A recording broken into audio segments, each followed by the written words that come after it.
For today's episode, we are going to talk about recovery. So I'm going to share with you my 5 current hacks that I use to recover over the summer. If you have a child with special needs, if you work with children with special needs, this episode is for you because you need to take the recovery as seriously as you take the work. And if you don't, you're going to get burned out. So the rate of burnout is very high for special education professionals. And for this, we are not only going to prevent burnout by following these tips, more importantly, we're going to do our best work during this time. For me, the summer, which is right now, is when I'm really doing the most learning and the most creating and applying of materials. Always in the SIS membership in September, there's always these very nice changes, and these changes always up-level the intervention. And that's because throughout the school year, I'm constantly in touch with my SIS members and getting feedback from my SIS members about ideas on how we can make the membership better. I'm always thinking, what's this going to look like? Over the summer, I have this space to create and even to perfect because I do reiterations of it over the summer. I edit it out, I modify it, I make it evolve. This is really the time where I'm doing the most brain work. So what I'm going to share with you today is really about optimizing not only your health in your body, but the health in the brain. I don't see them as separate entities. I see the brain and body as one that transactionally work together. If your body is not healthy, your brain will not be healthy. If your brain is not healthy, your body will not be healthy. They work together transactionally. Today's episode is very important. If you have a child with special needs, or if you work with children with special needs, I want you to take this very seriously. We're talking about your brain and body health today. And these are my favorite hacks I'm going to share with you.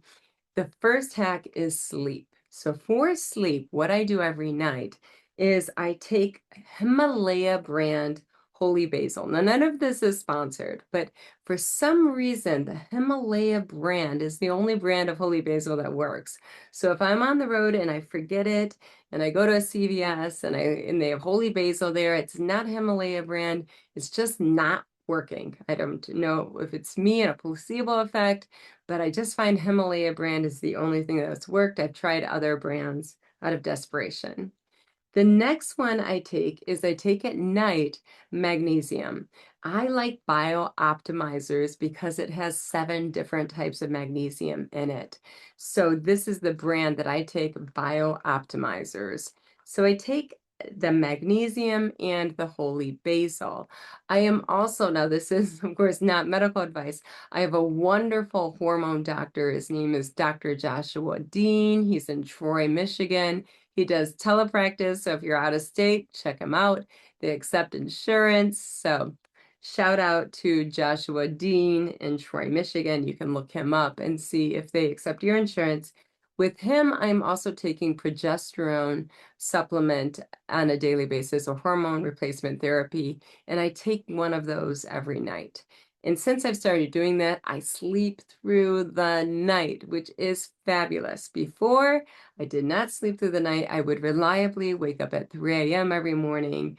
If you've been there, you know what that's like. And then you can't go back to sleep because your workout is at 5 a.m. and you're sleep deprived. So that is my hack for sleeping. If you're not on the hormones, the holy basil with magnesium at night. That does make a difference. The next hack, number 2, is exercise. I go to Orange Theory every day, and the reason I do Orange Theory for exercise is because they have multiple classes every day on the hour. It's for convenience, and I'm very busy. So I go to Orange Theory, but I don't exactly do their high intensity interval workout. Let me explain. I'm a former fitness instructor, so I don't want to be the person in class that's doing yoga when it's a high intensity interval class. But what I do is I follow everything and I stay at a zone 2. A zone 2 is where you're exercising, but you can still carry on a conversation. I stay at zone 2 the entire time, and I don't really take rest breaks. I just keep going and I follow whatever the instructor says to do. Now, this is very important. This is step 3, is the breath work. So really you want to do daily breath work. And what I like to do is I like to do my breath work when I'm doing my exercises. And the way I do that is when you lengthen or when you expand your body, you inhale. And when you contract the body, you exhale. So whatever the exercise is, just think it lengthen, inhale, contraction, exhale. And the way I imagine it in my mind is I close my eyes and I just think of an ocean. And I think of the tide when it pulls back, it's lengthening when I inhale, and I exhale and imagine that tide like shooting toward the shore. That's the image I use in my mind. And my movements are slow. And that's because when you're moving slowly, you're using your muscles. When you're moving quickly, you're using momentum. So I do all of the Orange Theory exercises. I just do them perhaps at a slower pace, and I do them with my breath. Once again, as your body opens, your open movements, your lengthening movements, that's when you're going to inhale. When your body contracts, you're going to exhale. Now, I do that every single exercise I do. So for the entire hour, I'm doing volitional breathing.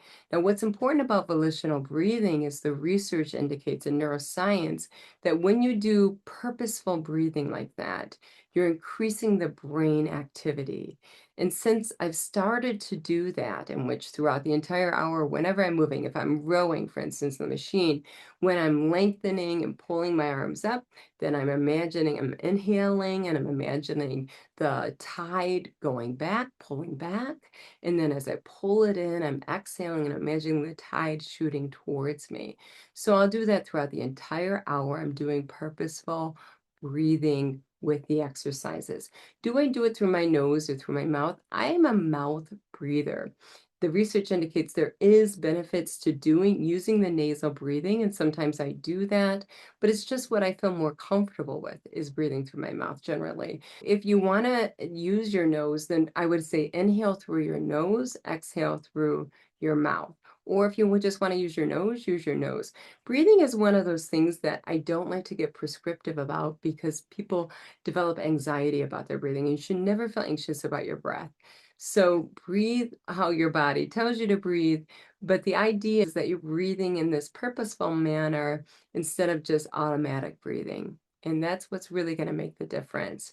So the two types of breath that improve brain activity is those deep breathing activities, or also something like box breathing, in which you're breathing in for 5, for instance. You're holding for 5. When it's in, you're breathing out for 5, and then you're holding the breath out for 5.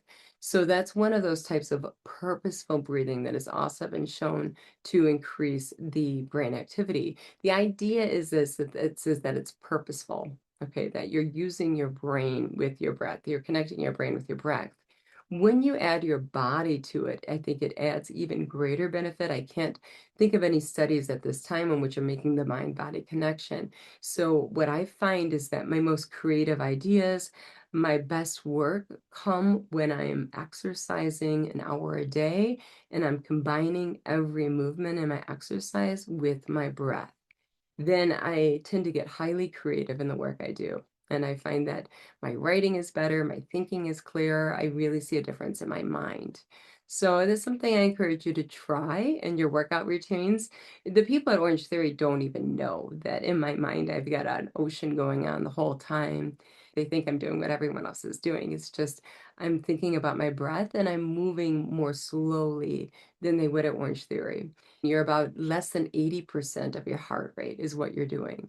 So throughout the entire activity, it's more of an endurance workout. Now, the reason this is what's good for me is because my cortisol levels were so high. It was way too high to measure, and then it would dive like at 3 p.m., and then it's off the charts, way too low to measure. So what I needed to do was needed to de-stress. So the high intensity interval training was not working for high cortisol levels. What happens if you're overstressed, your metabolism will shut down. This has been much, much better for me staying in that zone 2, matching my breath to every single movement that I make within that time and matching it in a purposeful manner. Let's look at the next hack. Number 4 is my food hack. What I do in terms of food now that I'm on vacation is in the morning, I make a huge vegetable plate. I'll chop up some celery, bell pepper, I'll throw in some cauliflower, some broccoli on there. I'll throw in some cherry tomatoes in the middle. I make it very pretty, and I make this big plate every morning. And that's for myself, my husband, and my son. We can come and get vegetables all day. They're all chopped and ready right there on the island. So I do that every mornings to make sure we're getting in that extra fiber and that variety of vegetables. Then on top of that, I love Faya yogurt. I love my Greek yogurt. I love that brand. It's a little bit pricey, but it is delicious. It's spelled Fage. And what I do with that yogurt, I'm going to show you right now, is that's when I add in all of these nutrients. One nutrient that's new that was recommended by my naturopath for immune system is colostrum. This is ancient nutrient colostrum. I use this and I add just a little bit of this to, it's unflavored, to my Greek yogurt. I just stir it in, you can't even taste it. And then on top of that, this is when I add in all of my powders. Now I keep these powders on my counter in these glass jars so they're easily available. I add stevia. Now, stevia is one of those things, I'm just going to warn you, that many experts in the glucose area would say that stevia actually can make you insulin resistant because it fools you, because your mouth tastes sweetness, it produces saliva, which tells the body that you're ingesting sugar. Stevia is not as bad for you as sugar, but many glucose experts says that it can still lead to insulin resistance and that you're always taking something in your body can be fooled to thinking it's sugar because the mouth produces saliva when it tastes it. The verdict's still out on that. But anyhow, what I like to do with my Greek yogurt, I've shared this recipe with you before. I add the stevia, I add the collagen, I add, on top of the collagen, I add fiber. And then on top of the fiber, I will add a little bit of creatine, just a little bit. And the creatine helps me with focus, I find. And it keeps my energy level kind of consistent. I find I have more stamina with creatine. I just take half a scoop. A scoop would be 5 milligrams. I take 2.5 milligrams of creatine. And then here we have dark chocolate, which is loaded in polyphenol. I add that to my Greek yogurt in the morning, and it's delicious. I spend the extra, like Fija yogurt, it's $6.49. There's no coupons for it. There's never on sale. You just got to eat it. It's expensive and it's delicious. With supplements, what I find is that it makes me nauseous if I take too many vitamins. Even if I eat with them, I still get nauseous if I had too many. So I've cut them down to, okay, what are the vitamins you absolutely need, Kelly, to be healthy? And I consulted a naturopath about this. One thing I noticed as I'm getting older is my hair is thinning. So I went into the Vital Advanced and I talked to my naturopath. She looked at all of the ingredients. She said, this is good stuff. I like the ingredients I see in here. This is a good supplement. So I take the Vital Advanced and that I take. What do I take in addition to that? I take the Mega Multi-Mineral. It's kind of like a multivitamin, but a multivitamin of mineral. It has the zinc, it has the iodine, it has the copper, it has magnesium, it has all of these minerals that our soil has been depleted of for our fruits and vegetables. So I think it's very important to take a multivitamin that is a mineral multivitamin. The brand I take is Solarays. So I take Solaray Mega Multivitamin Mineral. I think that's really, really important. All right, what are the other supplements I take? Of course, I take an omega-3. The one I take is a Vital Omega-3 Critical Care, and that's because you're looking at 2,350 milligrams. That's a lot. So I like that it's so highly concentrated. That's the omega-3 I take now. I know I used to take Nordic Naturals, but I switched.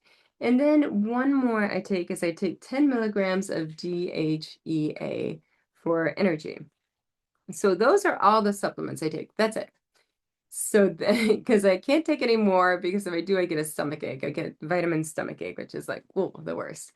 So those are the supplements I take. I'm also on hormone replacement therapy, which involves 100 milligrams of progesterone in the morning and 100 milligrams of progesterone at night. And I have a 0.025 milligram, which is a very small dose, estradiol patch. So I found that to be amazing. So thank you once again, Dr. Joshua Dean, my wonderful hormone doctor. He's out of Troy, Michigan. Look him up. He does telepractice. You can find out if your insurance covers him, and you're going to love him. He's fabulous. Now, let me see what else I take for a drink, because now it's hot. Usually, I would drink a coffee, and I would add all of these powders I just showed you to my coffee, but I don't really want coffee in the summer when it's hot. I drink decaffeinated coffee. Instead, I've been drinking the Sun Warrior Active Creatine, and I don't take a scoop, which is 5 milligrams. I just take half a scoop, which is 2.5 milligrams. It does the trick. And the reason I do that is because one scoop is too sweet. I just take half a scoop of this lemonade. It is delicious. So this is what I drink when I work out. I'm either going to take, like Mother Teresa said, you can do what I say. She's like, if you want to help someone, then sweep their back porch. So that's how I feel about picking up trash. I feel like this is my way of sweeping someone's back porch.